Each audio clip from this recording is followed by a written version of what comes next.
Sahabat Seri Anugerah, selamat pagi. Bertemu kembali dengan saya di channel Seri Anugerah. Sebelum kita disapa oleh firman Tuhan, marilah kita berdoa. Tuhan Yesus, kami bersyukur dan berterima kasih buat kehidupan yang baru yang Engkau berikan bagi kami. Sebelum melakukan tugas dan pelayanan, kami ingin disapa oleh firman-Mu. Maka tuntunlah kami Bapa dengan Roh-Mu yang kudus, sehingga kami boleh memahami dan memaknainya dalam hidup kami. Amin. Sahabat Seri Anugerah yang dikasihi Tuhan Yesus, sebelum engkau melakukan tugas dan pelayanan, baiklah lebih dahulu kita dibekali oleh firman Tuhan yang diambil dari kitab Ibrani pasal yang keempat, ayat yang ke-13. Demikian firman Tuhan. Dan tidak ada satu makhluk pun yang tersembunyi di hadapannya, sebab segala sesuatu telanjang dan terbuka di depan mata Dia yang kepadanya kita memberikan pertanggungan jawab. Saudara-saudara yang dikasihi Tuhan Yesus, sampai di sana firman Tuhan, dan saudara, kita boleh mengakui dan merasakan kondisi kemanusiaan kita sekarang hampir seluruh manusia di belahan bumi ini sedang merasakan atau sedang dilanda situasi yang mencekam oleh tebaran maut atau ancaman maut daripada virus atau satu makhluk yang sangat kecil yang kita tidak bisa lihat dengan kasat mata, dan sering kali itu disebut dan dinamai dengan virus. Saudara-saudara yang dikasihi Tuhan Yesus, secara kasat mata, virus ini memang kita tidak bisa dapat lihat, tetapi kita bersyukur dan berterima kasih kepada Tuhan yang Maha Kuasa yang memberikan hikmat dan pengetahuan kepada manusia. Lewat pengetahuan dan kecerdasan manusia, terciptalah aneka peralatan yang dapat melihat makhluk kecil atau benda-benda kecil yang sangat kecil sekali dengan mempergunakan alat tersebut yang sering disebut dengan mikroskop atau mikroskop elektron dan apapun namanya. Sehingga makhluk yang sangat kecil ini bisa dilihat dan dikategorikan sebagai ada yang jamur atau bakteri atau virus, dan oleh para ahli disebut tadi virus corona, satu makhluk kecil yang tidak dapat dilihat tetapi menimbulkan ancaman yang sangat mencekam. Dan kita bersyukur juga bahwa untuk mengatasinya para ahli kita telah memberikan pengajaran-pengajaran, petunjuk-petunjuk agar kita terhindar daripadanya, yaitu agar kita makan makanan yang bergizi, menjaga kesehatan, istirahat yang cukup, pergunakan masker, sering cuci tangan, dan jaga jarak. Nah, ini yang membantu kita untuk terhindar dari ancaman atau tebaran ancaman virus tersebut. Dan tentu kita sebagai orang berhikmat, kita akan lakukan itu karena kita adalah orang-orang yang berhikmat, yang sudah bisa membedakan mana yang baik dan buruk. Saudara, di tengah kecemasan dan kegalauan umat manusia, ternyata ada berbagai reaksi yang muncul. Ada yang tiba-tiba merasa sangat ahli, lalu banyak nasihatnya. Tetapi ada juga yang bahkan mengambil keuntungan dari situasi yang seperti ini.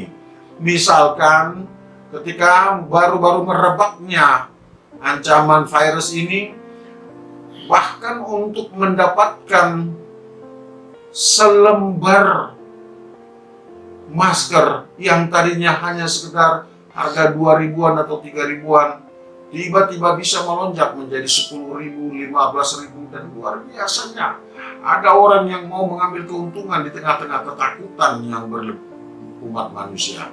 Ini sesuatu yang lazim terjadi di tengah-tengah persekutuan umat manusia yang dipenuhi oleh dosa, yang dipenuhi oleh kelemahan. Bahkan ada juga yang mencoba mencari keuntungan lebih dari itu, bahkan mempergunakannya sebagai manuver-manuver politik untuk meraih kekuasaan dan lain-lain.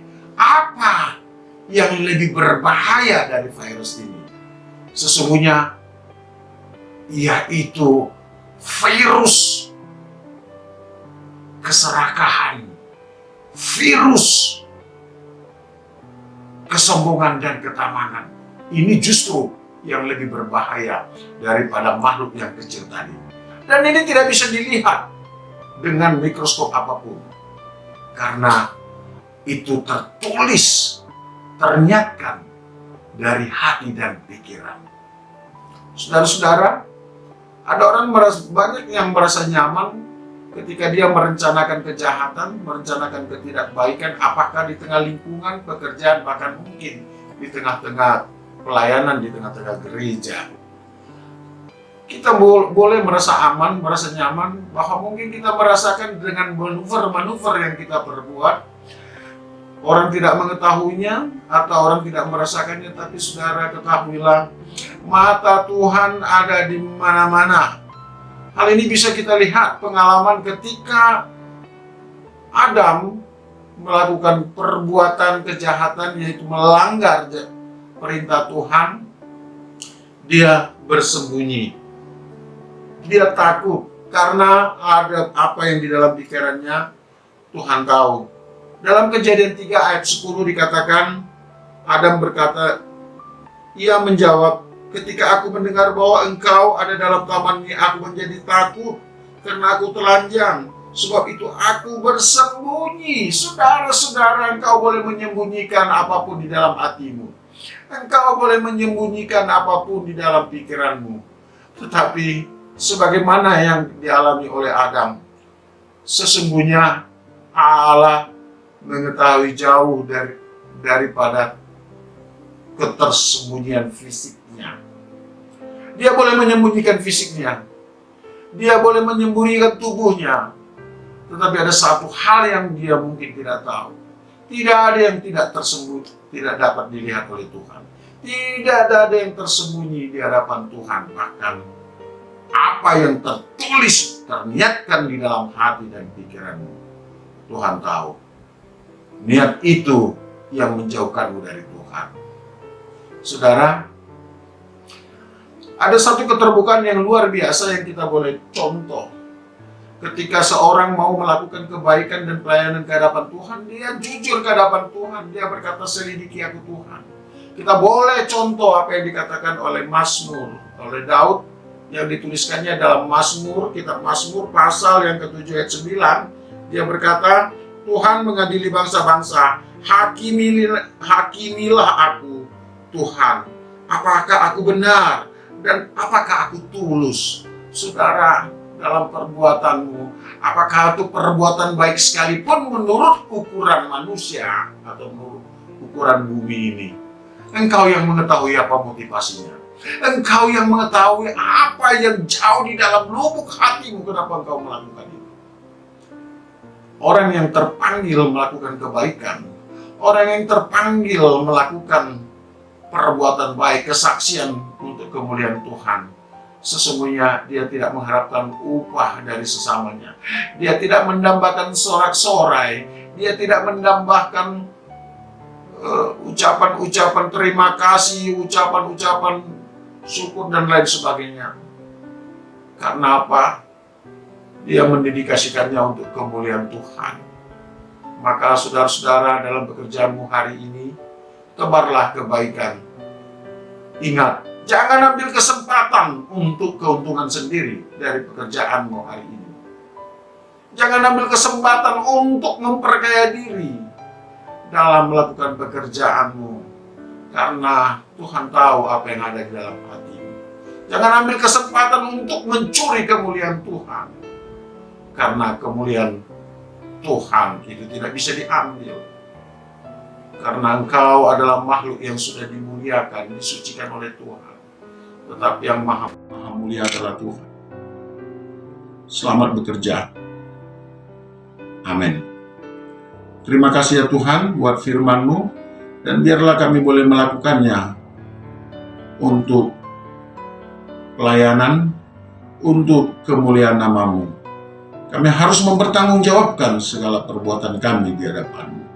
Apa yang memotivasi kami untuk melakukan perbuatan kami terhadap sesama dan terhadap Engkau. Engkau tahu Tuhan. Dan tidak bisa tidak kami harus mempertanggungjawabkannya di hadapan-Mu. Maka kuatkan kami ya Tuhan, sehingga kami tidak melakukan hal yang tidak baik di hadapan-Mu. Amin.